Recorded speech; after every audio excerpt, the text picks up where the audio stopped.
The World Cup final had NFL stars glued to their screens, from Patrick Mahomes to Tom Brady and Travis Kelce. Some of the biggest names in football couldn't stop reacting as the drama unfolded. But a few of their responses caught fans completely off guard. Let me break it down. Sunday afternoon in MetLife Stadium, Spain and Argentina. Lionel Messi's last World Cup, most people assumed on the line, against a Spanish side that hadn't lost its nerve all summer. And in the crowd and on their phones, NFL players were reacting like it was their own season on the line. Start with the game itself, because you need the stakes before you get the reactions. Ferran Torres' goal early in the second period of extra time was enough, as Spain secured their second World Cup with a 1-0 win at MetLife Stadium on Sunday. It wasn't a classic. It was a hard watch for much of the time, and arguably the worst World Cup final in living memory. But Spain held their nerve and beat Argentina through sheer persistence. Spain absolutely dominated the numbers. The newly crowned champions controlled 65% of possession, outshot Argentina by a 20-2 margin, had a 1.94 mark in expected goals, compared to a paltry 0.22 for Argentina, and had 9 corners compared to just 4 for their opponents. And Messi, the reason half of America tuned in the first place, walked off in tears. Lionel Messi was left in tears, and with his international future uncertain after he was unable to conjure up one more piece of magic to save Argentina from defeat to Spain in Sunday's World Cup final at MetLife Stadium. He'd said all along this was it for him. Messi had said this was his last World Cup, and he left the stage after a tournament that saw him record 8 goals and 4 assists. Spanish players didn't even wait for the confetti. Half a dozen Spanish players walked over to Messi after the final whistle to hug and console him. Now here's where the NFL comes in. This wasn't some quiet, respectful golf clap kind of afternoon for American football's biggest names. It was chaos, and it started building weeks before the final even kicked off. Patrick Mahomes had already been locked into this tournament since the group stage. Back in June, Patrick and Brittany Mahomes were at Argentina's 3-0 win over Algeria in Kansas City. That's not a guy casually checking scores on his phone. That's the reigning face of the NFL sitting in the stands for a group stage match months before his own team's training camp opens. Then things got heated during the knockout rounds, and Mahomes wasn't the only Kelce-Mahomes connection getting involved. During a USMNT match that turned into a controversy, a referee reversed himself in real time, sending off one of the USMNT's best players and leaving the Americans to survive the rest of the match a man down. And the call didn't sit right with a lot of people watching, with Patrick Mahomes and Jason Kelce among the NFL stars who couldn't stay quiet. The play itself was ugly, for Lauren Balogun was enjoying one of his best performances, until it all fell apart in the blink of an eye. Stepping on a Bosnia defender's leg while battling for the ball early in the second half, VAR got involved, the card came out, and Balogun was walking off the field with a red card in the 64th minute, and just about every USMNT fan watching had the same reaction, Mahomes and Jason Kelce included. So by the time the final rolled around, you already had 2 threads running. Mahomes as a genuine, invested soccer guy, and the whole Kelce family orbit paying attention. And then the final itself brought a name nobody expected into the middle of it, Tom Brady. Because while Messi was breaking down on the field, up in the stands things were getting almost as tense. Tom Brady and Logan Paul were among the celebrities who attended the 2026 World Cup final, as Spain and Argentina played out an intense game, which saw Enzo Fernandez shown a red card for a rash challenge. But the story that actually blew up online had nothing to do with the scoreline. It wasn't just on the field where tensions became high, with clips on social media now doing the rounds showing Tom Brady and Logan Paul beefing. 2 of the most famous athletes in America, sitting a few feet apart at the biggest soccer game on the planet, and they turned it into their own show. We'll get into exactly what happened between them in a bit, because it deserves its own space. But the point here right at the top is this. You had a Hall of Fame quarterback and a global sports personality trading gestures in the crowd. A former league MVP who'd flown out for a group stage match back in June, and 2 players from the same Kansas City locker room reacting to a controversial call in real time. That's 3 separate storylines, 3 separate sets of NFL names, all wrapped around one tournament final. This wasn't a case of football players politely acknowledging that soccer exists. This was Mahomes, both Kelce's and Brady, all wrapped into the same 90-plus minutes of drama that ended with Messi in tears and Spain hoisting a trophy. And that's really just the opening beat. Because once you start pulling on these threads, why was Mahomes so locked in? What was actually going on with Brady and Paul? Why were half the NFL's biggest names posting about grass fields in the middle of all this? You realize the World Cup final wasn't just something NFL players watched. It bled directly into their offseason, their training camps, and even their labor fights with team owners. The final whistle in New Jersey didn't end the story. For the NFL, it was just the beginning of one. Because here's the thing about a summer where soccer takes over every NFL city's biggest stadium. You can't keep football players out of it, even if they wanted to stay out. And they very much did not want to stay out. If there's one NFL locker room that turned into a soccer fan club this summer, it's Kansas City. And it started long before the final, back when the tournament was still finding its footing across NFL stadiums. Kansas City hosted group stage matches this summer, and Mahomes didn't treat it like a scheduling inconvenience.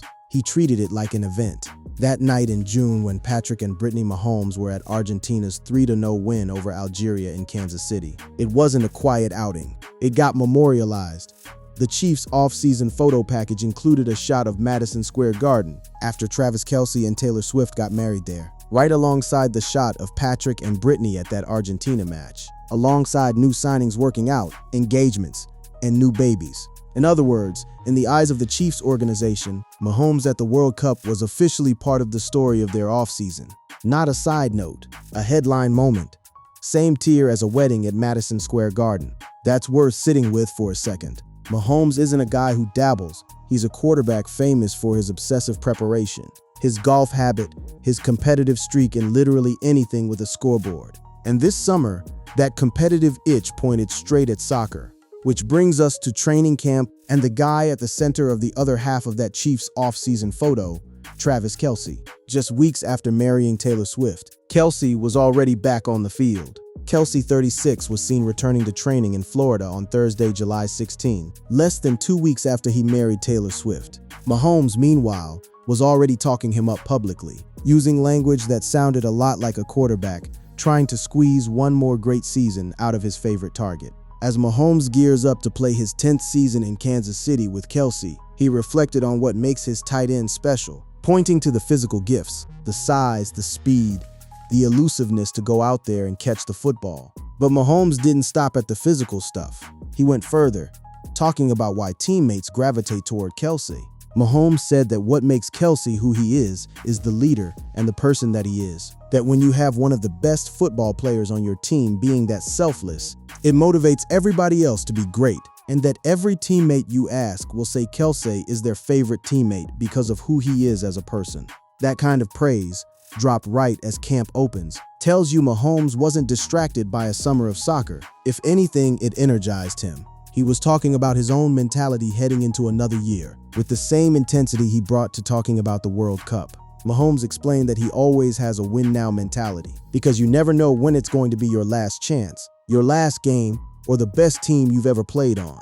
He doubled down on it. He said he always tries to maximize it, that he lives by having no regrets by the end of his career, and that you never know when your best opportunity to win the Super Bowl or the division is going to come. So you just go out there and maximize it. Camp itself is locked in on the calendar.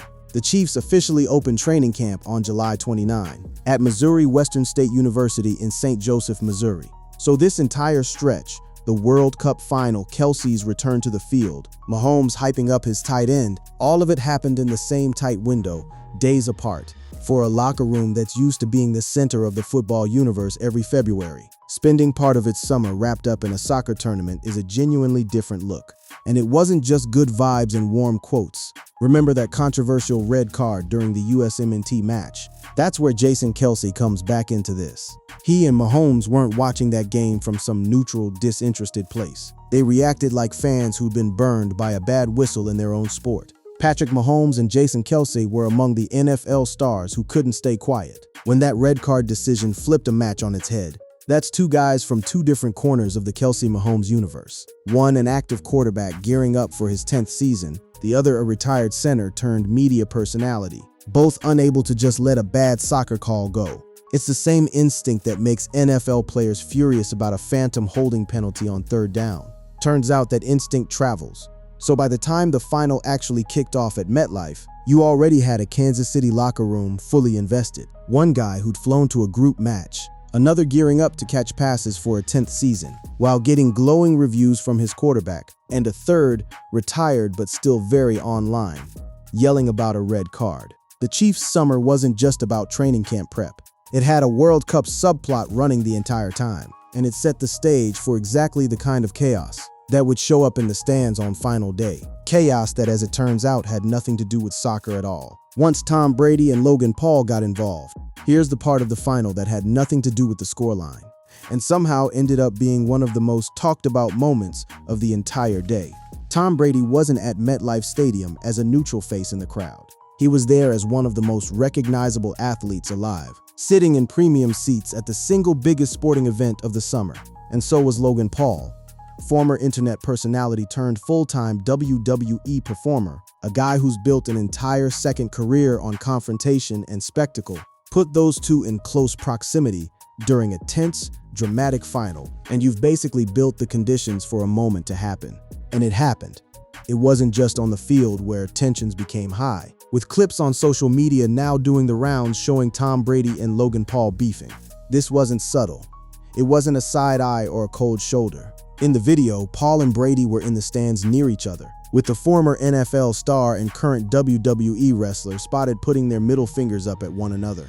Two grown men, both worth hundreds of millions of dollars, both global brands unto themselves, flipping each other off during a World Cup final while Messi and Torres were fighting for a trophy 20 rows below them. It got more physical looking than that too. Paul could also be seen being held back from going over to Brady by someone. That's not just a heated exchange of gestures anymore. That's the kind of moment that in any other context ends up as a real altercation. Somebody had to physically get between them. Naturally, the internet did what the internet does with a moment like that. It turned it into content, and it turned it into theory crafting.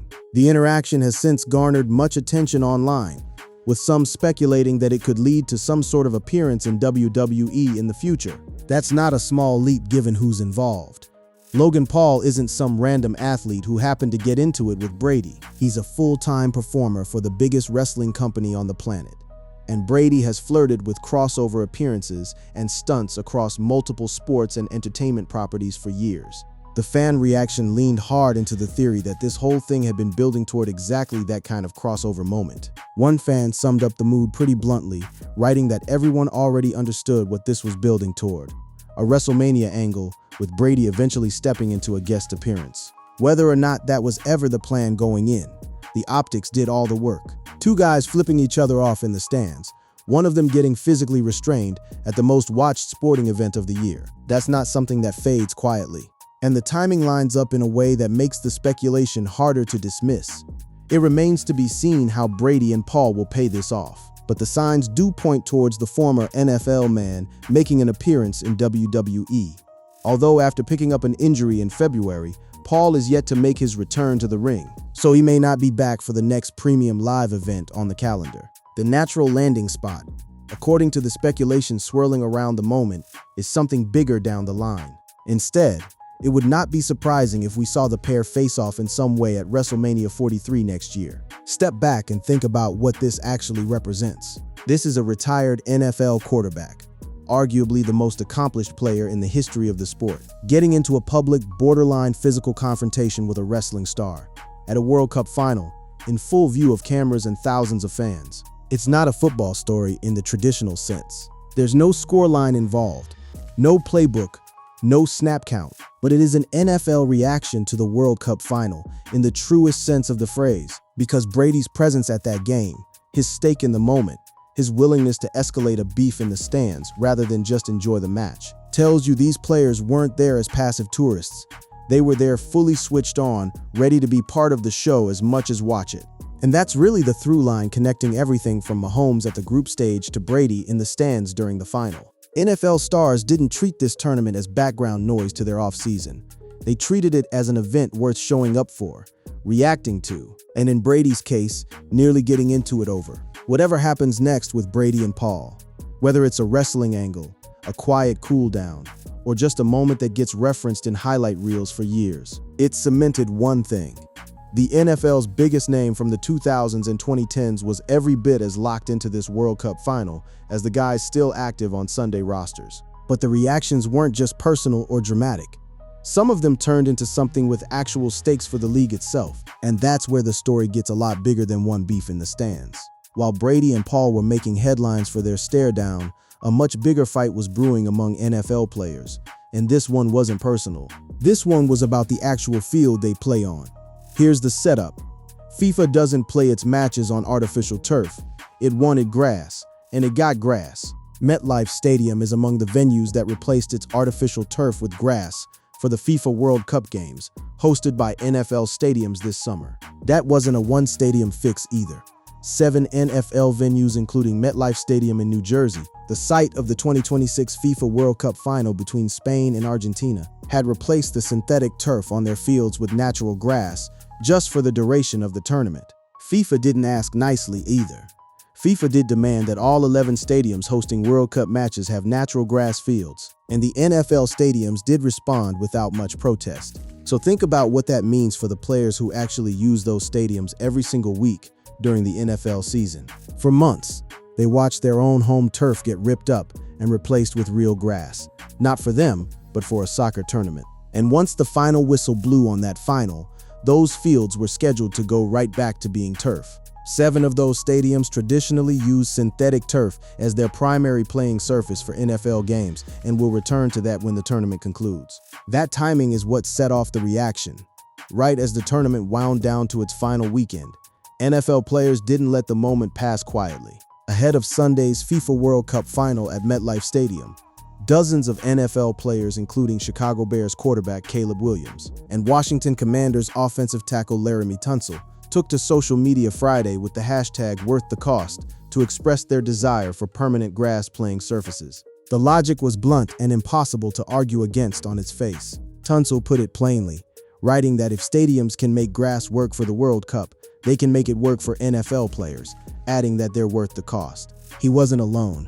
Green Bay linebacker Zaire Franklin also chimed in. Franklin's version of the argument hit even harder, framing the turf debate as a straight-up cost being paid in players' bodies. Franklin used the hashtag to state that the cost of doing nothing is paid for by players' bodies, and that grass should be made mandatory. This wasn't some spontaneous one-weekend outburst either. The Players' Union had been building toward this moment for weeks. The renewed social media push comes after the NFLPA released a statement at the beginning of the FIFA World Cup urging team owners to make the switch to natural grass surfaces. And the union's language didn't tiptoe around who they thought was responsible. The NFLPA said the temporary installation of natural grass fields for the World Cup is a choice by certain NFL team owners to do for soccer players what they refuse to do for NFL players. That is no longer a question of capability, since the technology, expertise, and resources all exist. George Kittle was already on record before the tournament even wrapped. San Francisco 49ers tight end George Kittle released a statement in June to strongly voice his support for grass fields, saying players have made it clear they prefer grass, that they know it's better on their bodies, and that it's clearly possible given everything that went into putting down grass fields for the World Cup in each stadium. Then there's the numbers behind the players' argument, and they're not close. The NFLPA highlighted a 92% player preference for grass and studies linking synthetic turf to increased injuries. That statistic had already been floated before this summer, too. This wasn't new lobbying dressed up around a soccer tournament. The NFLPA has been pushing for teams to reinstall natural grass for a while now, citing a survey that showed 92% of NFL players preferring natural grass and studies suggesting injuries are more common on synthetic turf. And the league's response to all of it? Basically nothing. The NFL didn't respond to a request for comment on the players' social media movement. That silence became its own story. The NFL so far hasn't responded to the NFL players' worth the cost social media movement. That silence is exactly what pushed one veteran to escalate things further. Former Packers lineman David Bakhtiari didn't hold back when he saw a stadium tear its World Cup grass back out. Former Packer David Bakhtiari responded to a post showing how Gillette Stadium had removed the natural grass it had laid down for the World Cup, writing that you can tell the NFL doesn't care about player safety without telling anyone you don't care about player safety, tagging the league directly. That's about as sharp as a former player gets without naming names directly, pointing at the league's own account and letting the visual do the arguing. The whole thing exposes something that's hard to spin any other way. FIFA showed up, made a request, and got grass installed at 11 NFL stadiums without a fight. 7 NFL venues, including the site of the World Cup final, had replaced synthetic turf with natural grass just for the tournament's duration. Meanwhile, NFL players have been asking for the same thing on their own turf for years, backed by their own union survey data, and getting silence in response. The optics of watching real grass installed for a few weeks of soccer, then ripped out days before their own season, are the kind of thing that doesn't need much explanation for players to get fired up about it. So while Brady and Paul had their moment in the stands, and Mahomes was busy talking up Kelsey heading into camp, a whole separate wing of the league was using the World Cup final as leverage in a fight that's been simmering for years. A fight about their own bodies, on their own fields, that this tournament just made impossible to ignore. Not every NFL reaction to this World Cup carried tension or an agenda. Some of it was just pure, unfiltered joy from guys who've clearly been soccer fans this whole time, and their voices matter just as much to the story of how deep this tournament reached into NFL culture. Start with Chad Johnson, Ochocinco, one of the most famous personalities to ever play wide receiver, a guy who spent years talking openly about his love for the sport. This summer, that love got put front and center again, with fans and former teammates pointing out that his interest in soccer wasn't some bandwagon reaction to a home soil World Cup. It's something he's been locked into for years, long before it was trendy for NFL players to talk about the beautiful game. Then there's Rob Gronkowski and Julian Edelman, 2 Super Bowl winning teammates turned podcast hosts who turned the tournament into actual content for their audience. Their approach captured something a lot of NFL fans were feeling this summer: a genuine curiosity about a sport that suddenly had every American sports fan's attention because it was happening in their own backyard, in their own stadiums. Between Gronkowski's larger-than-life personality and Edelman's more analytical eye, the pairing turned World Cup highlights into something NFL fans who don't normally follow soccer could actually sit down and watch. Jameis Winston took a different angle entirely, focusing less on the games themselves and more on what the tournament represented. His comments centered on the idea that soccer's global reach, the sheer number of countries, cultures, and communities the sport touches, was worth celebrating in a way that goes beyond wins and losses. For a quarterback who's spent his career bouncing between locker rooms and cities, that kind of appreciation for a sport that brings together so many different backgrounds tracks with how he's talked about football and community throughout his career.